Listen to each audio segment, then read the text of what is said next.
All right, welcome to the Fulbright Student Program presentation as a part of our celebration of International Education Week at UNCG.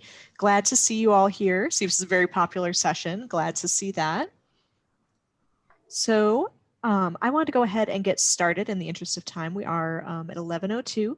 So I wanted to start off by introducing myself, letting you know kind of who I am, who our office is, and then introduce our special guest who is going to be talking to you more about the Fulbright Student Program, how to apply, and how to navigate resources. So first off, hello, I am Heidi Bretz. I use she, her pronouns, and I am one of the assistant directors for Study Abroad and Exchanges here at UNCG. I work in the International Program Center, and I do wear a couple of different hats within the office. One is helping faculty to develop short-term study abroad programs for their students, and the other, which is more relevant today, is as the fellowships advisor for the campus. So if you have questions on Fulbright, I am able to help you advise you on that through the whole process, including editing essays and helping you to navigate those resources, as well as any other nationally competitive scholarships or fellowships you might be interested in, critical language scholarship, Truman, Marshall, Goldwater, Rhodes, all those big names. So I am happy to turn it over to our guest. So I'd like to introduce Grant Stream Gonzalez, who is the Outreach and Recruitment Officer for the Institute for International Education, which is the administering body for this Fulbright student program. So thank you so much for being here, Grant. Thank you so much for having me, Heidi. I'm really excited to be here. I was just telling Heidi, it's been 2 years since I've been on your campus physically. I cannot wait to be back. I was actually in Greensboro. It was my last trip I took. I was in Greensboro in February for the Great North Carolina snowstorm that turned out to be a couple flakes, but it canceled my entire day. The college campus called me that I was supposed to go to. They're like, no, you can't come. It's not safe. I got to the hotel room I was staying at the next day. It was on every news channel. So it was a good learning experience for me. I'm from California. I don't do snow either, so I get it. I do. But really glad to be here. Can't wait to be back on your campus in person. Today I'm going to be talking about the Fulbright U.S. student program pretty generally. If you have questions throughout, I always like to say any group smaller than 100 on a Zoom call, I'm cool with you unmuting yourself and asking questions. So please feel free to do that. Yeah, do let me know if there's anything I can sort of work through with you, chew through with you. As Heidi mentioned, my name is Grant Stream Gonzalez. I have been with Fulbright for a little over 4 years now. I just shared my own Zoom call. That's not going to work. I'm going to share my actual screen. And are we seeing the screen okay, folks? Great. So to get us started today, I always like to give a bit of the history and mission of the program, and that is not to bore you with a history lesson, folks. It is because it's incredibly important. If you're thinking about applying for this award, it is necessary that you understand the mission of this program, because the mission of the program is what separates this from other fellowship opportunities you have, other opportunities you have to go abroad, other research or teaching opportunities you may have. And that is to promote mutual understanding between the people of the U.S. and people of other countries through this exchange.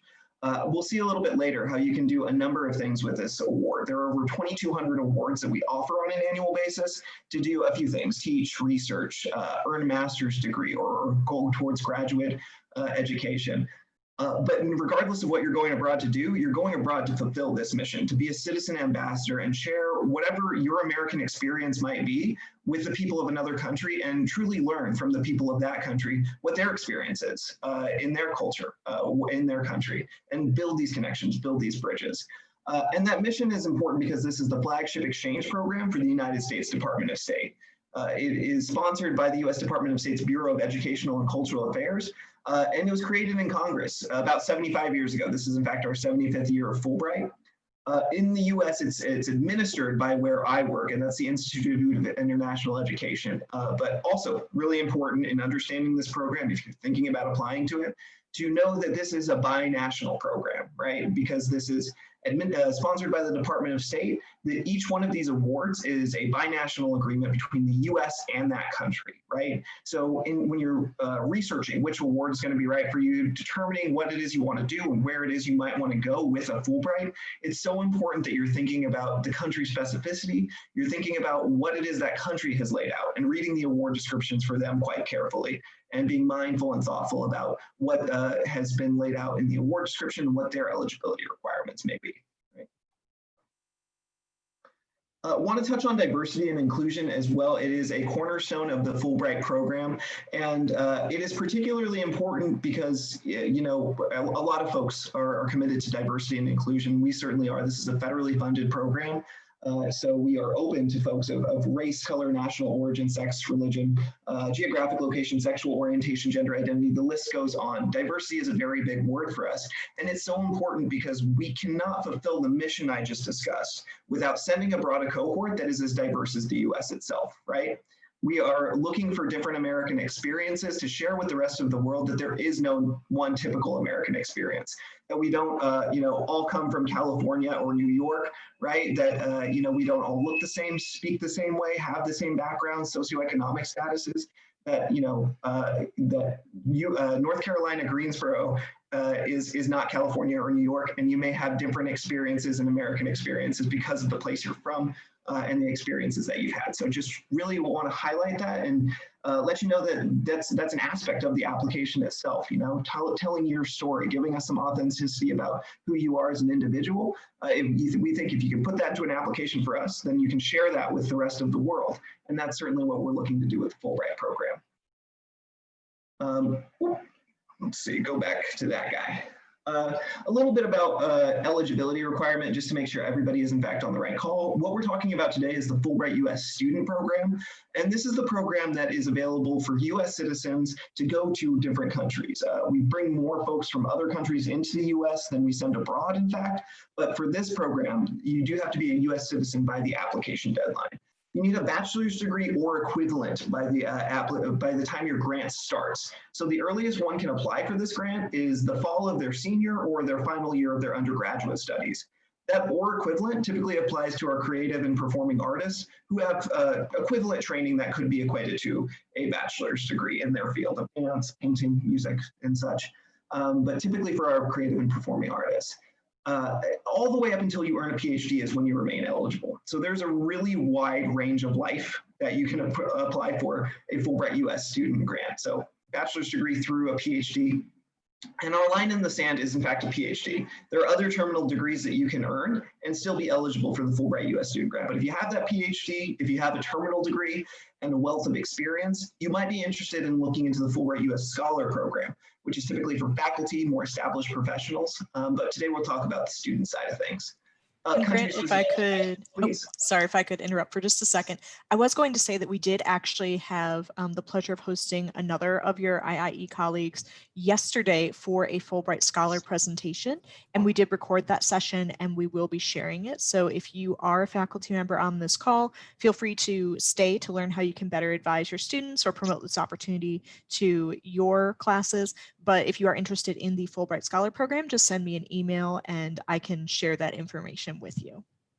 Yeah, thanks, Heidi. And I'm really glad that that session was in fact yesterday. I had marked it for my calendar this morning. I was going to watch 2 folks, and I absolutely panicked when I saw the follow-up email. Oh, no. I thought I had just mine. I thought that I had let UNC Greensboro down, which is something I'd never want to do.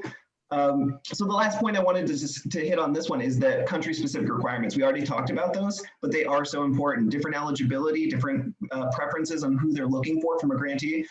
We always like to say you want to find that Fulbright that's right for you and ensure that you're finding the right country too, because ultimately you can only apply to one country per year. Typically who we see applying to this, I've already mentioned, really wide swath of folks who can apply to this program.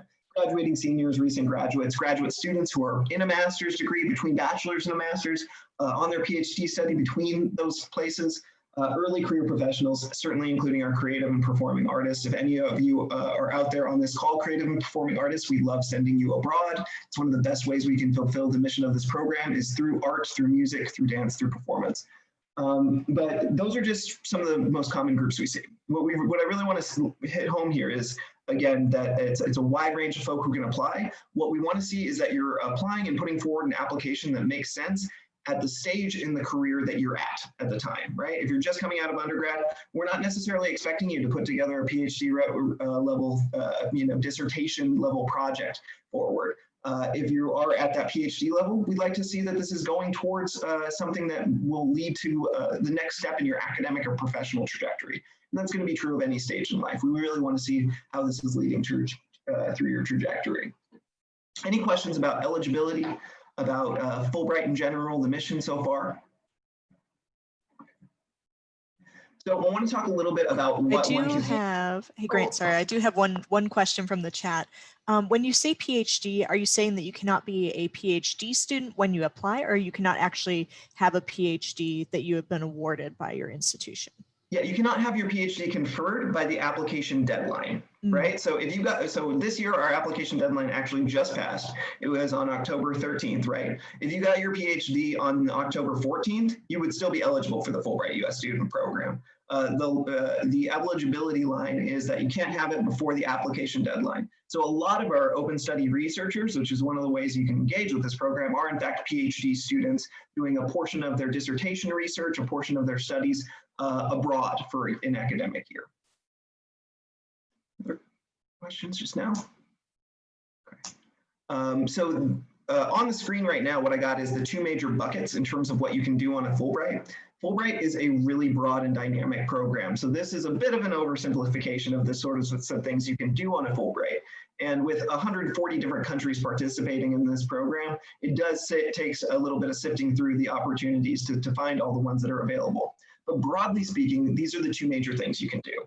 The first thing being this open study research grant. And there's different ways you can interact with this. The two main ways being one, open study research. This is what we very lovingly call the choose your own adventure Fulbright. This is where you design a project. You tell us about your background, about your interests, about your passions, about why you must go to another country to further your research, to learn more about that discipline that you're so passionate about. You design that project, you put that together for us in an application, and you tell us why you're an excellent person to go, all the while remembering that we are looking for great cultural ambassadors, right?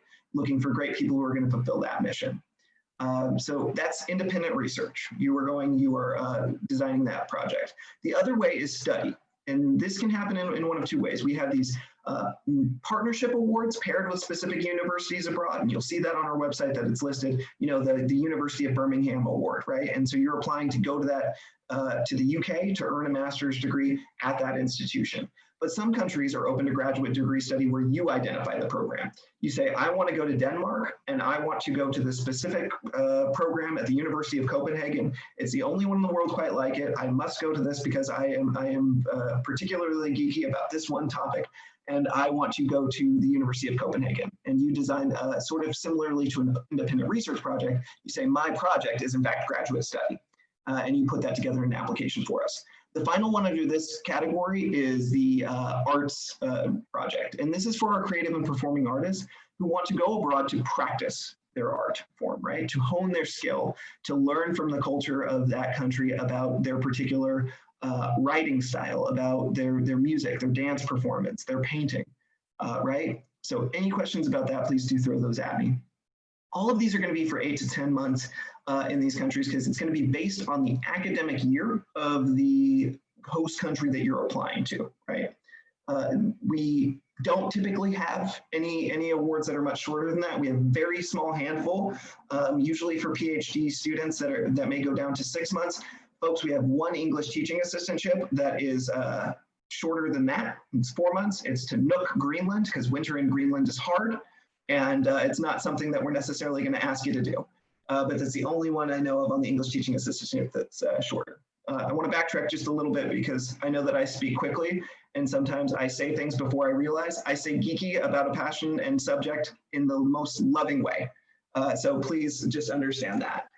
The other way that you can engage with this program is the English teaching assistantship. The English teaching assistantship is the largest side of this program. It is the fastest growing. It's one of the best ways we can fulfill the mission. And you're going to embed yourself in a foreign classroom at the primary, secondary, even university level. So the English teaching assistantship looks different depending on the country that you're going to. It's going to be different in terms of the people that you're working with, the placement that you might get, whether that's in a major city or a rural location. It's going to be different in the amount of hours that they're going to expect from you out of a given week. So if you were looking in, East Asia Pacific, a lot of those countries are going to expect a good 30 hours out of you, right? In the classroom, working on projects. If you were to take a gander at the Germany ETA award, it's a little bit laxer with the 12 hours of teaching, right? So you want to be thinking about this sort of experience you want to have. Regardless of the amount of teaching that you have, you're going to be expected to engage with your community. And that's true of all Fulbright grants. Again, what separates Fulbright from other award opportunities is it's the only one that I know of that not only expects you, but requires you to step away from your work. If you're going there to teach English, it's so important that you're taking that responsibility seriously. It's an incredible responsibility to be let into a foreign education system. You're going to do your project. We really want you to be passionate and pursuing that project and giving it your attention. But at a certain point, you need to step outside of the classroom, away from the archive, away from the lab, and meet the people down the street at the corner store, your neighbors, the folk who you're not directly working with, because that's the mission of this program. Questions about these two types of awards, the things that one can do? Anything just yet? Okay. So we'll talk a little bit about award benefits, and then we'll talk about the application itself, at which point I'm going to hop over to the program. We'll also, before this is out, talk about, again, who we're looking for in a Fulbright grantee. So Fulbright is a fully funded grant opportunity. It's a fully funded academic year abroad. So that's going to include round trip airfare, a monthly stipend that is going to be variable, but depending on the country you go to, it's going to be based on the cost of living, but you can expect to live at a graduate student standard of living in that country. So for undergraduates, great practice for when you get back to the US. It's going to have accident and sickness benefits. Should anything happen to you while you're abroad, you'll have that coverage. And then other possible benefits, they're going to vary by country, but can include support for dependents if you have a spouse or children you'd like to bring along with you. Research allowance if your project calls for it. In some cases, the graduate degree enrollment benefits will cover your living, but in a lot of them, they're going to cover the tuition as well. Or if you're doing an independent research project and you want to take some courses on the side, you may get a tuition allowance as well. Language lessons. For Fulbright, the primary purpose isn't necessarily language acquisition. And there's plenty of countries that you can go to where you are going to be required to speak the language going into it. But there are a handful of countries, a good healthy portion, that will give you some additional language training or give you some funding for you to seek that language training on your own. I know that if you were to apply to the ETA position in South Korea, for instance, when you get off the plane, you start 8 weeks of English teacher training and Korean lessons. And you do that pretty hardcore for 8 weeks. And by the end of it, you're tired and your eyes are bleeding, but you can speak some Korean and you're ready to teach their students, right? And then enhancement activities. These are things like the orientation upon arrival, cultural activities that are curated for you, different regional travel opportunities. If you're going to sub-Saharan Africa, they have a regional travel meetup. In Europe, they have the Berlin seminar on an annual basis for you to come together with other Fulbrighters from around Europe and talk about the things you're doing, the things you're learning, the research that you're doing. So important also that we're highlighting disability-related accommodations. Folks, this is a federally funded program, so we have that money set aside for reasonable accommodations for folks with disabilities. We want to make this grant as accessible as possible and be sharing that form of diversity as well with the rest of the world. So this goes for those visible disabilities, those that may not be so visible. We want to be able to provide that and not have that be a barrier to you going abroad and having this experience. But the post-grant benefits are probably even what we hear most often from Fulbrighters as being the real benefit of the Fulbright program. That's entering into this Fulbright alumni network. 390,000 people have participated in this program since its inception. And what's really special about this network is it's a global network, it's an interdisciplinary network, it's a network that's bound together because it's full of folk who are all the type of people who are willing to step outside of their comfort zone and embed themselves in another culture for an academic year. And that draws a pretty special type of person. So you're entering into that network. You get access to the State Department's alumni website, so access to opportunities, grant opportunities after you've arrived back, special job postings that are only open to those folks who have gone through State Department level exchanges. And if anybody's interested in a career with the federal government, non-competitive hiring authority for up to 12 months following your return from Fulbright. So it helps you get that foot in the door for those federal employment opportunities. Lifetime Fulbright email address, that's going to be really helpful to impress your grand folks when you're sending them e-cards and such. It says at fulbrightmail.org. Everyone loves that. And then access to the Fulbright Association. That's a really wonderful group of folk. It's independent of IIE, it's independent of the State Department's it's independently organized chapters all over the country, all over the world of Fulbright alumni that you have access to. Questions about the award benefits, about what we're given here. Great. Again, we really do want this to be, a no-brainer. Should you get the award that you're able to do this, we want to make this an accessible grant for people on many levels. And we want to be sure that we're sending those people who are really passionate about being cultural ambassadors abroad. And so we hope that this full funding is something that allows us to do that. I see that we do have a question. Oh, no, that's Heidi letting folks That was know. me inviting questions. Yeah, if you type questions in the chat, I'm happy to ask them on your behalf if you have a question that you'd rather ask that way. Yeah. Hi, this is Joy Woods. Oh, sorry, go ahead. Oh, no, go ahead, please. Hi, this is Joy Woods. I had a question that probably pertains more to the last slide. But for the teaching assistantship, is that more for people who want to go into like a professor type job or like just teaching job, or does it have to be, or can it be somebody who would prefer to do something else later on, but wants to teach for a portion of time? That's a great question. And so again, the English teaching assistantship does look different depending on where you're going to. There are some countries, and I would say that it's certainly the minority of countries, that state a specific preference for individuals who want long-term teaching as their goal, as their career, or have a specific desire for people with in-classroom experience. Again, I think that that's a minority of countries that actually request that. ETAs go on to do a whole range of different things. And the English teaching assistantship experience, the cultural skill, the competencies that one gets from that experience, the language acquisition that they may receive, the leadership skills are applicable to a number of careers. And we certainly see ETAs going on to be, just off the top of my head, I'm thinking of specific ones I know, journalists, doctors, lawyers, people, and certainly teachers as well, if that's something that you're interested in. But you do not have to want to be a teacher long-term to be successful in receiving an English teaching assistantship. What you will want to do, though, is in the course of your application, make a justification as to why you think that this English teaching assistantship will benefit you and your career later on. We want trajectory. Trajectory is going to be pretty important for us. So, right? So you want to make a case for why teaching abroad and living abroad for a year may be beneficial to your academic and professional trajectory. Questions before I hop on? And Grant, did you want to talk a little bit about the project that typically students who are awarded an ETA will engage in? So yeah, and I want to be clear about this because this does get us into some gummy situation here because some countries, I'm thinking about like Uruguay here, will say that there is a side project. And if there is a side project, that's going to be listed on the award description specifically, and it's going to be a more formalized project. Not all countries have a side project. All countries expect community engagement. And all countries expect community engagement, whether or not you're an ETA or you're a study researcher or a graduate student. And so in the application, you're going to see, and I actually think this is a good segue here. In the application, there is a specific point for you to talk about host country engagement and ways that you plan to engage with your host country. For ETAs, a lot of they may have a more formalized side project, and you want to be speaking to that in your application if it is listed on the award description.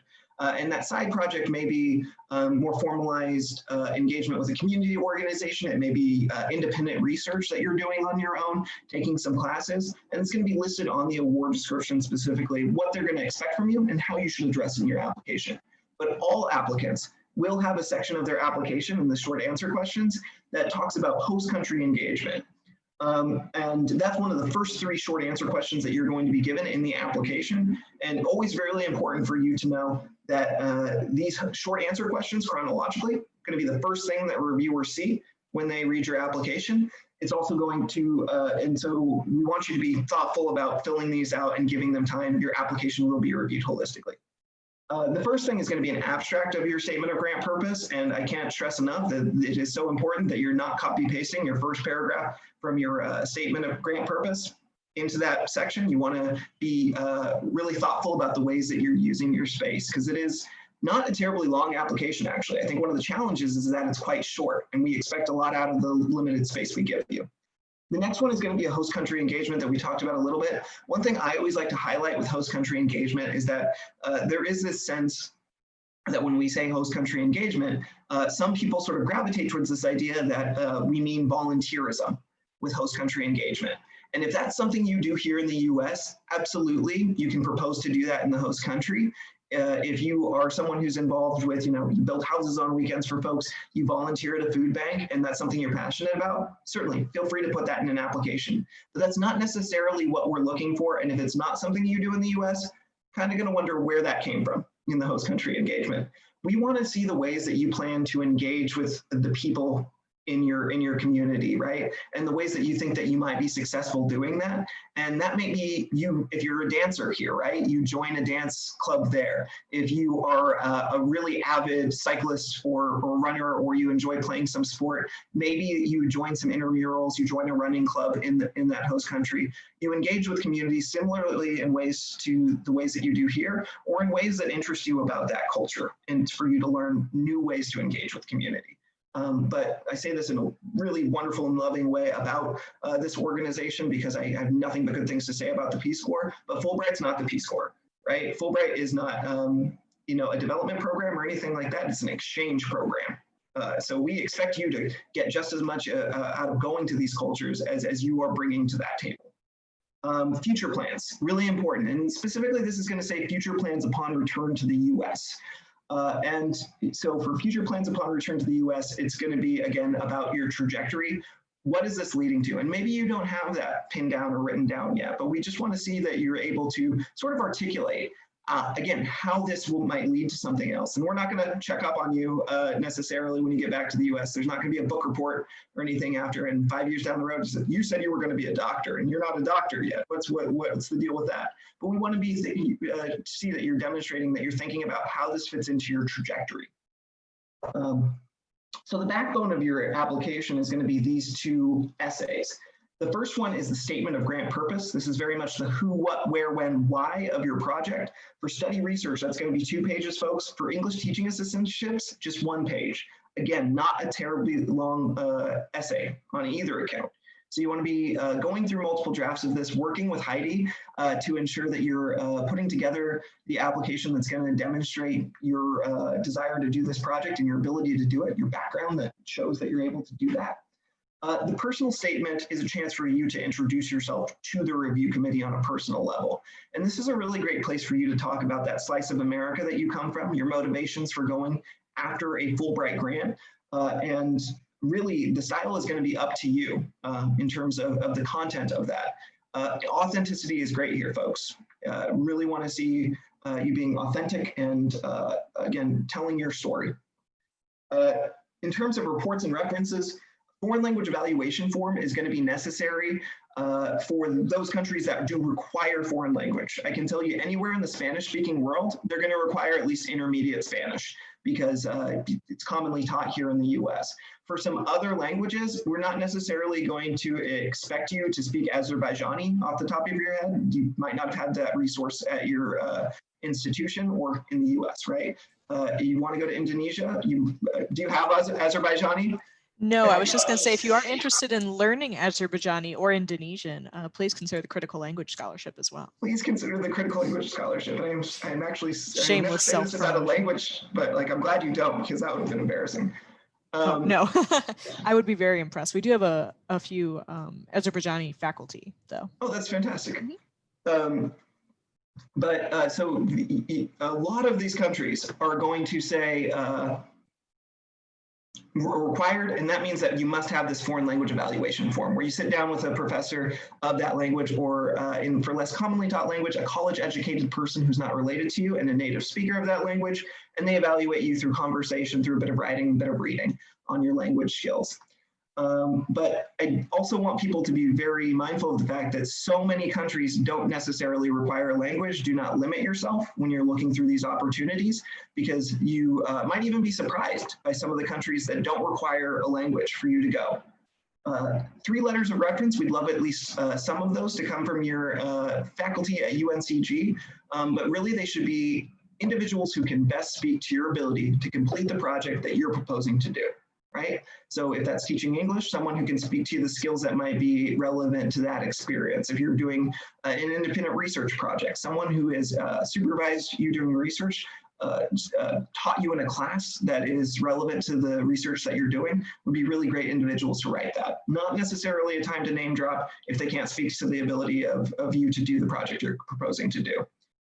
Campus committee evaluation. This is actually going to be submitted by Heidi. And Heidi, I'd love to hear more about the process at UNCG and what your timeline and expectations are. Sure. So I think one of the other kind of defining features of the Fulbright is that there is not necessarily an in-person interview with the Fulbright Selection Committee.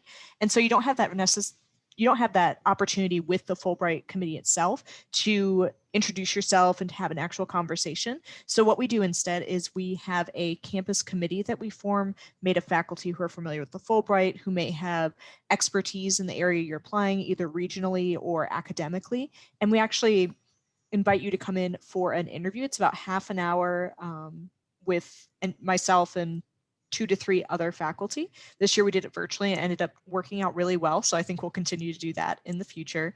But with that process, because the deadline is in mid-October, we actually back up what we call our campus deadline a couple months prior to that. And that is because we want this committee interview to really be an opportunity for you to get feedback from faculty who have read and reviewed your application and who know what the Fulbright may be looking for. So really it's an opportunity for you to get feedback, to ask your own questions, and the faculty are there to, again, give you that feedback, and then also ask questions of you that might help you to strengthen your application even more. So we do have that process happening a couple of months prior to the interview. So how you get into the process from a UNCG standpoint is we do have an inquiry form, and I will, if we have a couple minutes at the end, I will show you where to get to that inquiry form. It is on our fellowships website. And once you've kind of submitted that form, then you're on my radar to follow up with. And after the Fulbright application opens, you'll be working with me, and you can even start working on that earlier to draft your essays, to work on the short answer questions. And I'm happy to give feedback on kind of your approach to the scholarship, what might be good to highlight from your experience, how you might be able to phrase things in a way that is going to really speak to your ability to complete a Fulbright successfully. And so you'll be working with that over the summer. We do typically recommend you start that process with our office by mid-February is usually the best time. So you'll be working on this for quite a number of months. You can expect to do many, many drafts of your application essays and your short answer questions, reviewed by us and also the Writing Center, as well as any faculty you may be close with. And then you'll want to submit a fairly solid draft of your application materials by for currently our campus deadlines are August 15th for the open study or research grant, because those do tend to be a bit more in depth than the ETAs, just in terms of what needs to be reviewed. So August 15th for y'all that are thinking of study or research, and then September 15th for the ETA folks. And you'll submit all of your applications materials through the portal, and that actually gives us access to them. And don't worry, we'll be able to unsubmit them back to you before the final deadline, but that gives us your materials so we can share them with the faculty who will be reviewing. And then within a couple weeks, we'll schedule an interview with you of that within a couple weeks from that campus deadline. And then you'll be able to meet with those faculty. They'll give you feedback, and then you'll have time before the official Fulbright deadline to revise your application to incorporate that feedback. And from that interview as well, I was going to mention the campus committee evaluation form. So we actually do fill out a form with that interview that we do. And basically what that form is a kind of a substitute for that in-person interview that the Fulbright Selection Committee won't necessarily be able to do. So we talk to them about your ability to be a cultural ambassador, your particular strengths and things that we think would make you a great applicant for the university. And so that really helps with applications. And that's why if you are considering a Fulbright, it's best to go through a university or your home institution. And this includes as an alumni. So if you're not thinking of applying for Fulbright for a few years until after you've graduated, you can still come back to our university and we will help you through this process as well. And that's one of the reasons that folks from institutions tend to be better positioned for these Fulbrights, is because of that campus committee evaluation form. It gives the committee that additional insight into your suitability as a candidate for a Fulbright. Did I get everything, Grant? Oh yeah, absolutely. Awesome. Thank you, Heidi. Yeah, I always like to cushion that by saying that that some people get kind of scared by the campus deadline. They're like, wait a minute, the Fulbright's not due until August. I mean, until October, and you want it from me in August. And I always like to let students know you are lucky to have that campus deadline. You are fortunate. Not all campuses have a Fulbright program advisor. Not all campuses have a process that is as hands-on as UNCG's that is going to go through these drafts. Applying for Fulbright is a process, folks. I know of very, very few Fulbrighters who went on a grant and had a successful 8 to 10 months in a host country who didn't say that they went through multiple drafts on their Fulbright application, who didn't say that the application process in and of itself was valuable to them in terms of a professional development opportunity and learning about telling their story in ways that they wanted to tell it. But working with a Fulbright program advisor is going to be instrumental in you putting your best foot forward towards applying for this. And if you have a Fulbright program advisor, our expectation is that you're applying through them. That is the expectation. We do welcome folks to apply at large if you don't have a Fulbright program advisor at an institution, but you have to understand, and you will understand as you're going through this process, that that is a difficult thing to do, to apply on your own. And we absolutely send people abroad who don't apply through Fulbright program advisors because not all campuses are fortunate enough to have one. But that said, it is wonderful that you do. And it is wonderful that you have that campus deadline and you'll be getting the feedback you're getting. And for the campus committee evaluation form and the interview process, I always also like to highlight that in terms of our expectations from the Fulbright perspective, we expect this process to lift you up and not bring you down necessarily, right? We do have folks, and there is a non-endorse and endorse on there, and we absolutely encourage our Fulbright program advisors to be honest and to be transparent in their endorsements or non-endorsements. By far and away, most people do get endorsed. If you're going through the process, if you're being respectful of the process, most people get endorsed. Our expectation is that everybody who goes through the process will get endorsed, but we absolutely will take a look to see at that campus committee evaluation form if it's a non-endorsement, if they're typing something to the effect of this person will cause an international incident, do not send them on a Fulbright. And we'll look a little bit deeper into that application maybe, right? Because this is a diplomatic program. We want to be sure that we're sending folk abroad who are going to cause those international incidents. Not the best look. Yeah, thank you. Yeah, and Grant, just to echo that, we don't have a limit to the number of applicants that we can endorse for Fulbright. So if we get 50 awesome applicants, we're going to endorse 50 awesome applicants.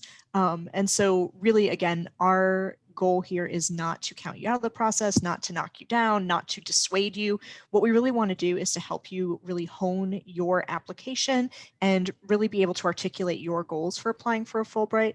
And if you're willing to work with us and to work through the process and are diligent, then we are happy to endorse your application. Thank you, Heidi. Last couple things on the application itself, transcripts. I always like to hit the brakes here, folks, and let you know that there is no minimum GPA requirement for Fulbright. Fulbright is a program that, again, is first and foremost looking for excellent cultural ambassadors.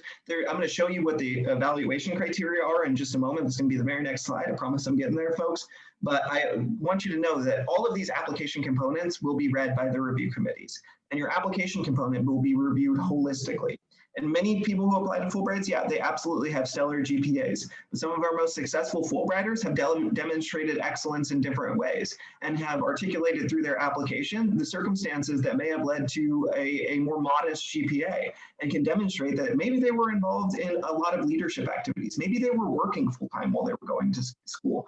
Maybe they had an academic turnaround based on life circumstances. We all had a pretty big life circumstance happen pretty recently, and it's ongoing, right? So Fulbright applications will be read holistically, and they'll be read by human beings, right? I always like to let folks know too that, again, because there's no minimum GPA requirement, a 4.0 does not a Fulbright win, right? This will be reviewed holistically. It's not going to hurt you at all. And a strong GPA, strong academic showing absolutely can be super helpful in the Fulbright application, but it's not going to carry you. It's not going to sink you necessarily. We do want strong grades as it relates to the project you're proposing to do, though.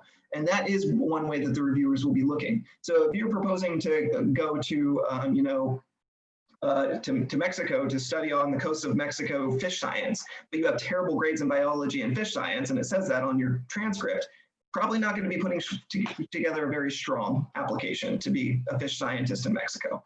However, if you took a couple fish science courses in your first year, you realized fish science wasn't for you, you switched your major to dance, and you're proposing to do a dance project, we're not going to be too terribly concerned about those fish science grades, right? I don't know where I got on that fish science kick. It just said it and it kept going. But in any case, folks, we want to see a strong academic showing for the project you're proposing to do. And for English teaching assistants, certainly that's going to mean some strong grades in those courses related to writing and English to demonstrate that you're prepared to go and be a subject matter expert in the field of English in another country. The last two things are for study research applicants and art applicants. One, and this can be the most intimidating part of this application, but I want to say here and now that it is accessible, it is doable, but it does take some legwork. It is the letter of affiliation. If you're proposing to do an independent research project, the expectation is that at the time of application, you have a letter attached to your application from an institution or individual abroad who is willing to host you and provide you with personal and cultural resources and project resources, not financial resources. That's what you're bringing with the Fulbright. You might want to open with that, in fact. What this person is going to, this letter basically says is, if you get this award, we'd love to have you. Here are the ways that we can support you in this grant. For some countries, this is going to be an accredited university, and it must be that because of the visa restrictions. Other countries, a little bit loosey-gooseier with it, and they'll say any appropriate organization. It can be an NGO, it can be a dance studio if you're a dancer. Had someone who applied to this mime troupe because they were in mime work and they were a theater performance, and they wanted to go to Canada to learn miming. But the affiliation letter, if it's required, must be attached at the time of application, and it can take some back and forth, and it can be difficult when you're reaching out to folks from another country to ask for this level of support.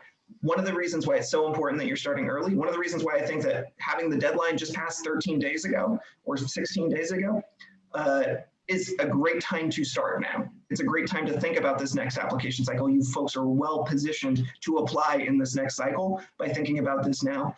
I also want to highlight that different countries have different cultures in regards to responding to emails and certainly taking vacation, right? So something that is so common that we see is that, you start a conversation with someone in this Western European country sometime in April, and then it comes to be August and you still haven't gotten that letter from them and you're reaching out.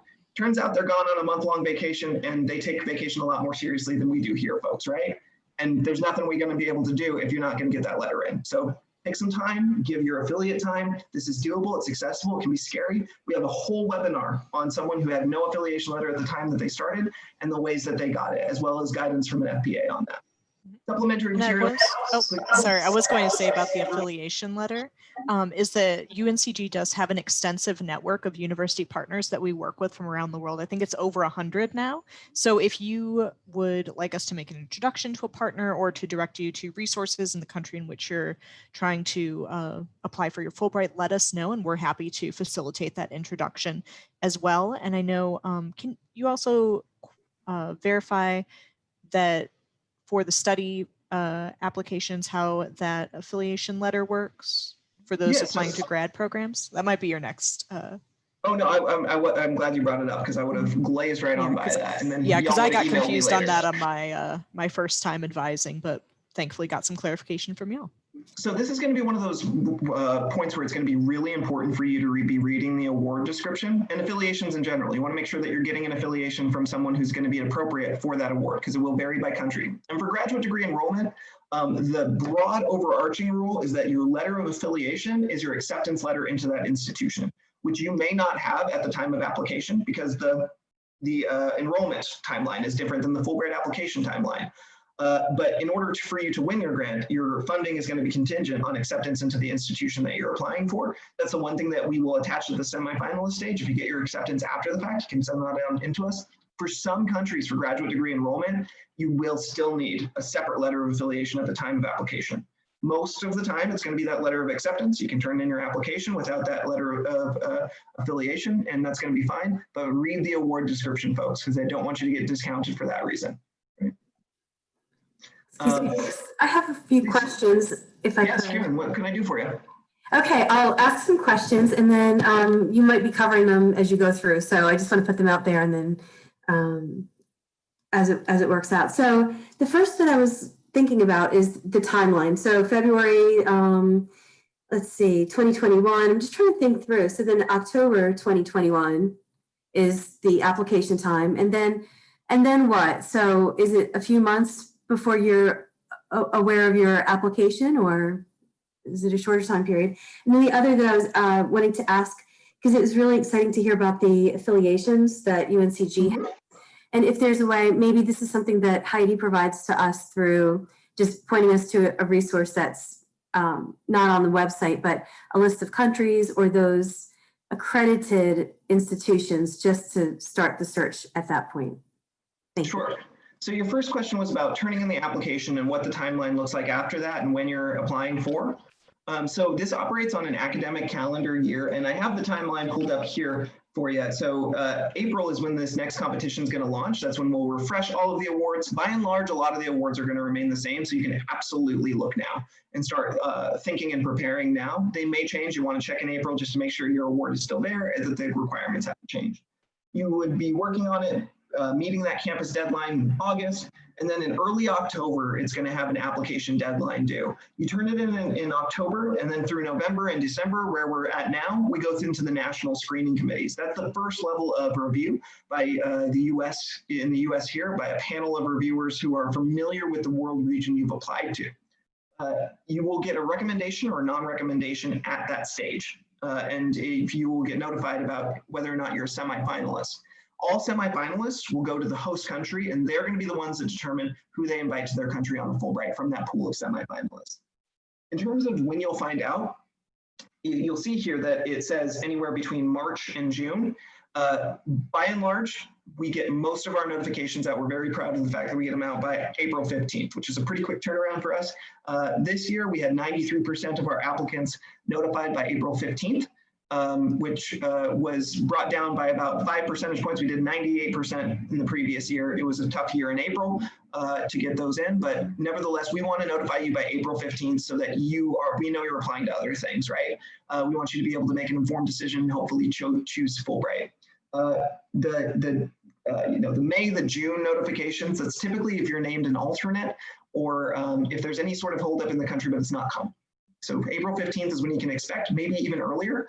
And then you're going to go in the following academic year. So you've notified early in the spring semester, and you would go either as early as August to the host country, but you do want to be mindful that different countries use different academic calendars. So like in a lot of Latin America, for instance, you would start in January, February of that following year. But most countries are going to be similar to the US calendar, and you'd be going in August, maybe September. Remind me of your second question. The affiliations, accreditation, things like that. Yes. We're not necessarily going to have a list of that on the awards, and that's going to be part of the legwork and part of the application process is for you to identify an institution depending on the country. Some countries have a little bit more information on that end, or they have contact information for the Fulbright Commission in that country, or even the embassy in that country who may be able to offer you some additional assistance. But for the most part, the idea is that you will be identifying your host institution, your host affiliation, and putting in that research. Again, why you want to start a little bit early. Yeah, and I just chatted a link to our international partners. So these are all the partners that UNCG has ever signed an MOU with, ever worked with, and we are happy to help facilitate some of those connections. And in fact, depending on the institution, we may even be able to identify specific faculty you might want to reach out to, or faculty from UNCG that are working with those specific institutions that could maybe make an introduction. So please feel free to tap us for support in seeking your letter of affiliation there. Mm-hmm. Yeah, you really want to use the networks that you have established at your campus, understanding that you may reach out to these people and they say may no, but they like, no, I'm not the person to do that. But you know who is? Helen, my colleague Helen, she's the perfect person to be your affiliate. And that happens quite often, right? And just, yeah, understanding that it may take some cold emails, some cold calls. Really quickly, last thing I wanted to mention on this, and then I'm going to pause for questions, and then I'm going to tell you about the review criteria, show you the website, and I promise I'll stop talking.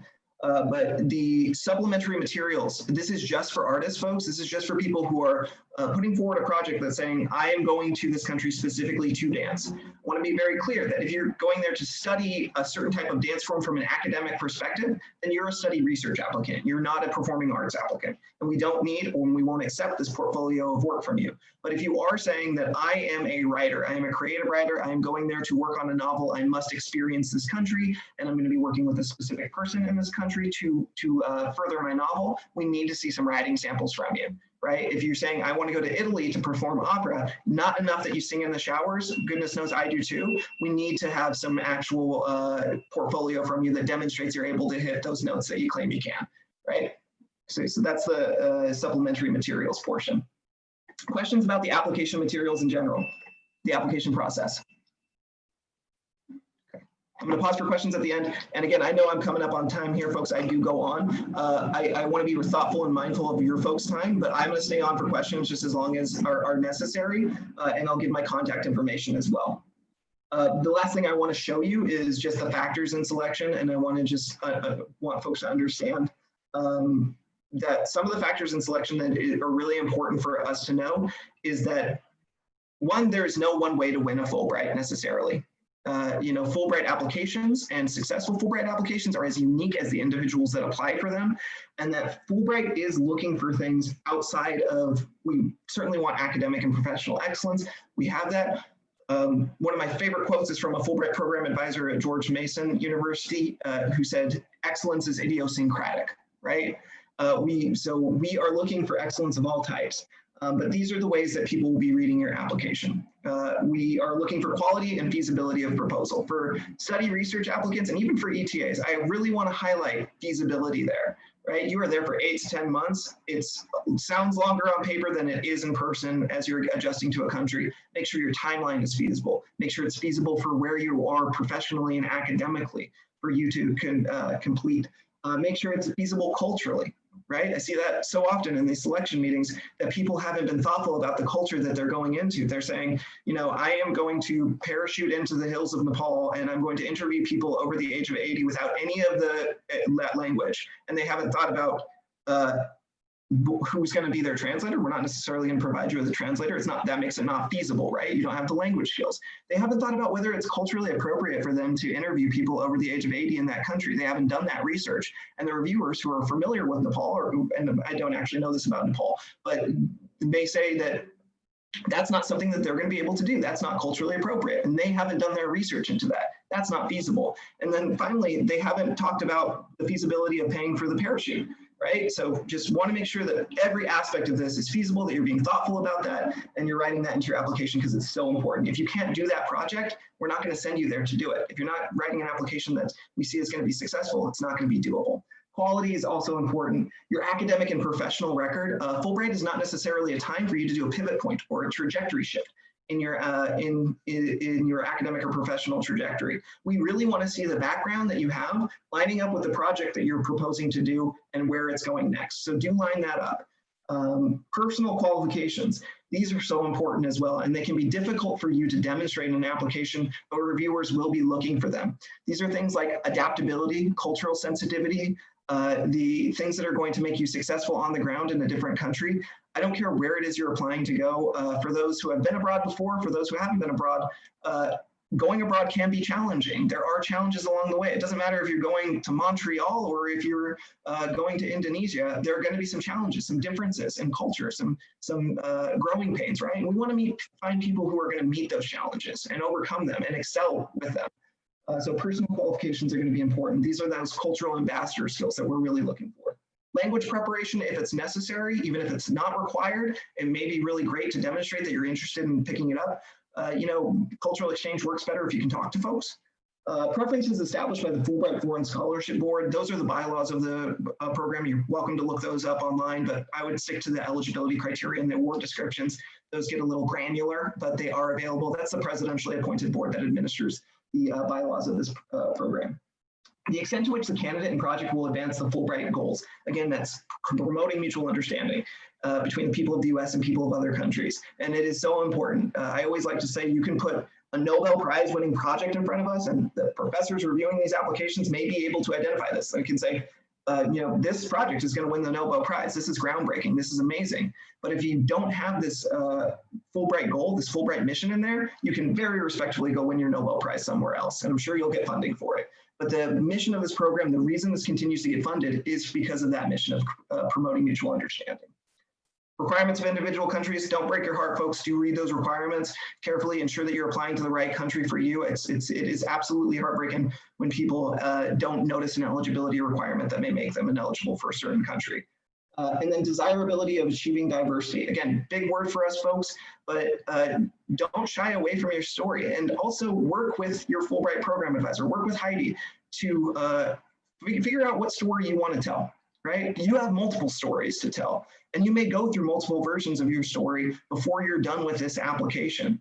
But the desirability of achieving diversity is really going to be important for us. So we want to know, what is your American experience? And if you can speak authentically to that, I think it's going to be really helpful in your application. So that's basically what I wanted to tell you. I did the timeline. This is big question time, folks. And again, I will stick around. I'm going to navigate over the website to show you folks a few things, a few other resources, but that's what I have in terms of the blanket information for you. So what questions can I answer? So we did have a question come through in the chat. So is it feasible to apply to a Fulbright in a country in which you've lived before? It can be, yeah. So one of the eligibility requirements, and this is another one that people get hung up on, is that you're going to see that on the eligibility and ineligibility, it says something to the effect of, in all things being equal, Fulbrights will go to individuals who have not spent an extensive period of time in that host country. That said, that does not by any means count undergraduate study abroad, and it doesn't count time lived there as a child. If you were a child of the military, child of the corporate world, something like that, and you spent time abroad, that's not what we're looking for. What that typically means is time spent after your undergraduate experience, working, graduate study, internships. But even if you have those things, and you can make a strong case for why you should go on abroad on a Fulbright, why those things, sort of built up to you being able to be successful on a Fulbright, you're still eligible. You just need to make a strong justification for why. And you certainly don't want to use Fulbright as a means to an end to get back to a country you love, right? I would love to go back to Germany. I adore me some bratwurst and those really impractically sized beers that they have. But just putting that into an application is not going to win you a Fulbright. We really need this to expand the boundaries of U.S. and that country's relationships. And that can really be successful if you've never been to that country, right? That's one of the biggest ways we can make that impact. Other questions? I just wanted to add, before we come up on our noon time slot, which again, we're happy to stay on and answer questions, but I have put the fellowships website link into the description. We are in the process of updating that, so you may not see my name, you may see some different information there, but the most important thing on that page is the inquiry form. It's on the front page of the website, and it just says inquiry form. If you fill that out, then I will get in touch with you and we can schedule a time to meet and discuss your interest in Fulbright. So please feel free to take advantage of that. And get started now, folks. Yes, Catherine, never too early. And then also I'm going to put my email in here too. Sorry, Thank go ahead. you, Heidi, and thank you, Grant, so much. This is Catherine Bennett. Quick question about dependents, like partners and children. I'm wondering if there are pathways for people who aren't legally married, but in partnership. It's going to depend on the country. When you get into dependents, when you get into bringing folks, what we mean by dependent support is that some countries will offer a monetary stipend to bring along dependents or to bring along. So if you were to go to Denmark, for instance, I believe that they provide an additional stipend of $3,000 for that calendar year for your dependents. In terms of, and they may be able to help you with the visas and such. People bring their spouses, bring their partners, even those who are not legally partners by the eyes of the law, all the time. But that just means that you're navigating the immigration process on your own, but you're absolutely welcome to do that. I mean, you're still a private citizen and such. Dependent support for us will be listed on the country descriptions, and it's going to just say yes or no to dependent support.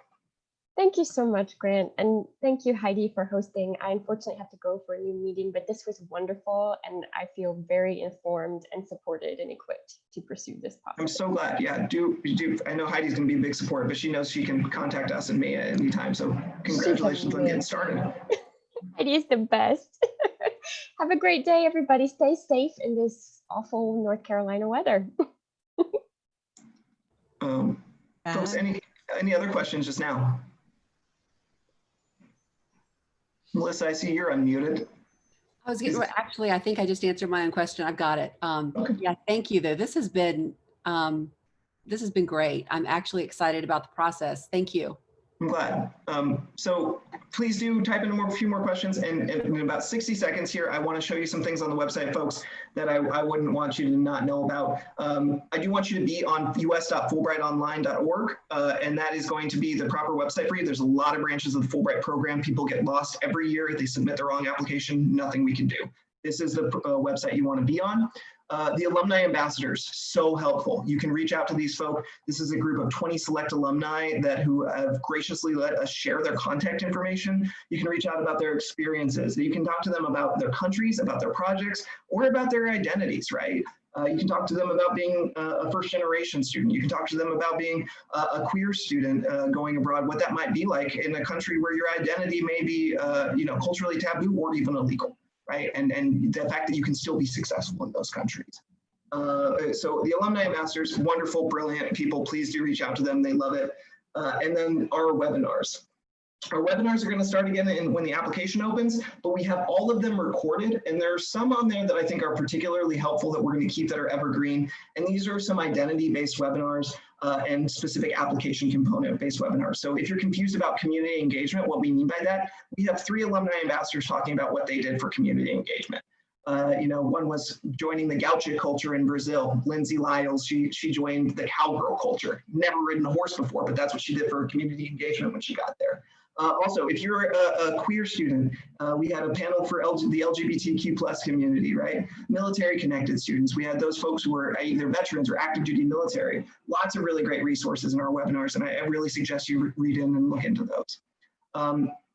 Contact information, bottom of any page. But again, your first line of defense is Heidi, folks, and Heidi and you folks can always contact me throughout this process. But that's all I have for you. Any other questions while we're here? That does it. Okay, well, folks, thanks so much for your time and attention. I know we went a bit over. I apologize about that. I'll try to speak quicker next time, but that might burn my tongue off. So thank you so much for your time, folks. I really do hope you're thinking about this, that you're working with Heidi. And I always love working with UNCG, and I hope to be there in person next time. Yeah, we hope to be able to host you, and maybe a day when we don't have a pandemic and a tropical storm blowing in. But I did want to. I'm sorry, folks. Oh no, that's fine. I was gonna say I'm glad my electricity, knock on all the wood, lasted through this call. So what I was going to say as well is this call was recorded, so we will be sharing that recording with all of the registrants. So if you came in a little bit after the start time or had to go in and out of the call, we'll have that posted. And you can also, of course, share that with any of your friends or colleagues that might also be interested in learning more about this opportunity. So again, feel free to reach out to me, fill out that inquiry form so that you're on my radar. And I hope to see you very soon and look forward to supporting you through this wonderful process. Bye, so folks. thank you all so much. And thank you, Thank Grant, you. so much for your help. This has been wonderful. Thank you. Bye-bye. All right, thank you.